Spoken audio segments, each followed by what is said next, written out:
बाळाचे आधार कार्ड बनवायचं, बाळाची LIC काढायची, जन्म प्रमाणपत्र हवं आहे, बाळाचा RTEचा फॉर्म भरायचा, मुलीच्या नावे सुकन्या योजना सुरू करायची, अशा एक नाही तर कित्येक बाबींकरता आणि कित्येक शासकीय कामासाठी आज जन्म प्रमाणपत्र हे लागत असते।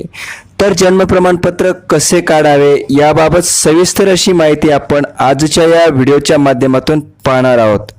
तुम्ही या चॅनलवरती जर नवीन असाल तर चॅनलला सबस्क्राइब नक्की करा। लक्षात घ्या, बाळाचा जन्म जर एखाद्या खाजगी हॉस्पिटलमध्ये झाला असेल तर त्या खाजगी हॉस्पिटलमध्ये जन्माच्या नोंदी नेमक्या कुठल्या जन्म मृत्यू निबंधक कार्यालयामध्ये जाते याची चौकशी करणे सर्वात महत्त्वाचे असते।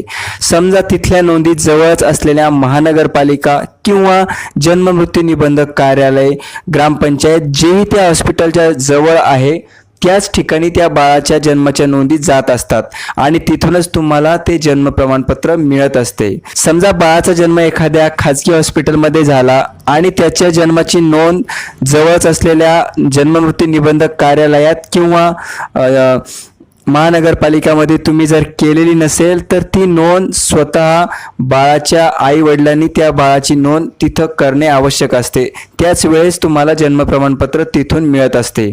त्यानंतर दुसरा महत्त्वाचा विषय म्हणजे असा की ज्याही बाळाचा जन्म ग्रामीण रुग्णालय असेल किंवा शासकीय रुग्णालय असेल या ठिकाणी झाला असेल तर त्या बाळाचे जन्म प्रमाणपत्र तिथेच मिळते।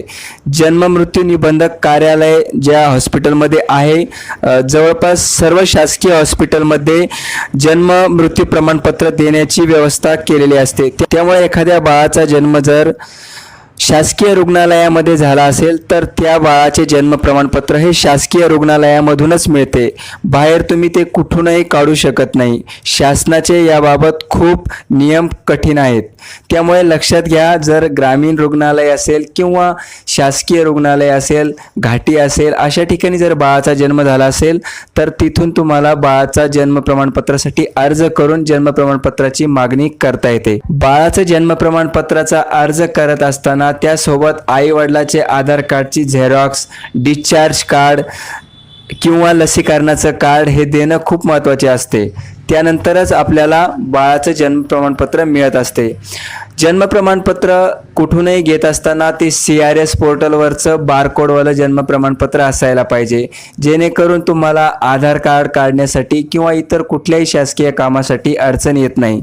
तर मित्रांनो, बाळाचं जन्म प्रमाणपत्र कशा पद्धतीने काढायचं याबाबत अगदी थोडक्यात माहिती आपण आजच्या या व्हिडिओच्या माध्यमातून घेऊन आलो होतो। उपयुक्त अपडेट्स आपण या चॅनलवरती येत असतो, त्यामुळे चॅनलला सबस्क्राइब करून नक्की ठेवा। लवकरच भेटूया एका नवीन व्हिडिओमध्ये एका नवीन माहितीसह। तोपर्यंत धन्यवाद।